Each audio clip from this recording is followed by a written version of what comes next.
અને અમે વિચાર્યું છે કે આ માટે તાલીમ અને રોજગાર વિભાગ સાથે સંકલન કરીને આઈટીઆઈનો 6 મહિનાનો પ્રમાણપત્ર કોર્સ, સર્ટિફિકેટ કોર્સ, જેમાં થિયરિકલ પાર્ટ પણ આવી જાય અને પ્રેક્ટિકલ પાર્ટ પણ આવી જાય, અને એવા જ ડ્રાઈવરો જો સરકારમાં આવે અથવા અન્યત્ર ઓર્ગેનાઇઝેશનો કે ટ્રક એસોસિએશનો છે એ પણ એવા ડ્રાઈવરો માટે જો આના માટે કાર્યવાહી કરે તો ક્વોલિફાઈંગ ડ્રાઈવરો આપણને મળશે. અમે ટૂંક સમયમાં આ બાબત રોજગાર અને તાલીમ નિયામક સાથે ચર્ચા કરવાના છીએ, અને એ જો સરકાર એમાં પોઝિટિવ રીતે આગળ વધશે તો મને લાગે છે કે એક સારું આપણને ક્વોલિફાઈંગ ડ્રાઈવરો પણ મળશે. મોરબીમાં સિરેમિકનો બહુ મોટો બિઝનેસ છે.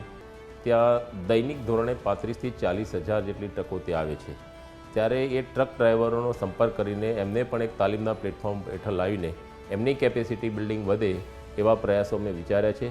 એ રીતે પણ ગુજરાતમાં જે રીતે અમદાવાદમાં વટવા ઇન્ડસ્ટ્રીયલ એસોસિએશન છે, વાપી ઇન્ડસ્ટ્રીયલ એસોસિએશન છે, અંકલેશ્વર ઇન્ડસ્ટ્રીયલ એસોસિએશન છે, જ્યાં પણ વધારે પ્રમાણમાં વાહનો, ભારે વાહનો, ટ્રકોની અવરજવર થાય છે, ત્યાંના સ્થાનિક એસોસિએશન સાથે અમે સંકલન કરીને એમની પણ ડ્રાઇવિંગની ક્ષમતામાં સુધારો થાય એ માટેના પ્રયાસો અમે ચોક્કસ કરવાના છે.